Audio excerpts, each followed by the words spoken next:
పేరు పెట్టేసి వాడికే ఉండాలని లేదు కదా. అవును ఏదో బ్యాగ్ ఏదండి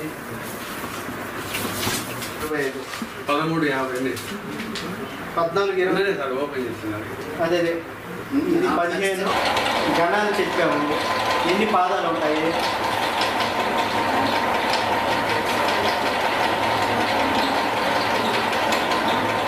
ఎన్ని పాదాలు ఉంటాయి? పాదం అంటే వరుస.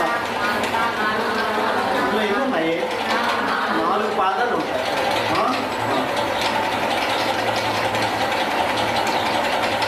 ప్రాస నియమం వర్తిస్తుందా లేదా? ప్రాస అంటే ఏంటి?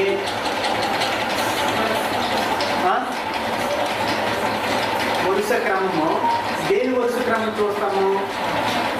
పద్యంలో మొదటి పదం తాలూకా రెండో అక్షరము ప్రతి పాదానికి ఒకటే ఉండాలి. ఇందులో నేను ఇప్పుడు చెప్పాను కదా, పద్యం గురించి పక్కన పెడతారు, లక్షణాలు పక్కన పెడతారు. వ్యక్తి అంటే ఏంటి? ప్రాస అంటే ఏంటి?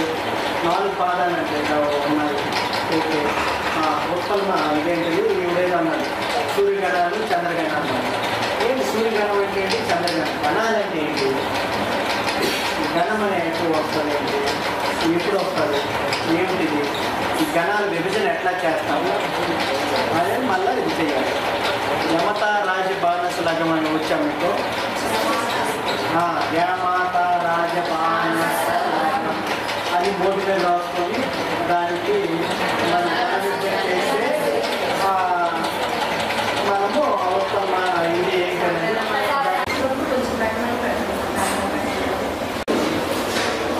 ఇంట్లో అయినా ఎంత ఎక్కడ ఉన్నాయి సొరకాయలు దోసకాయలు అంటే పీల్ చేస్తాం. అదే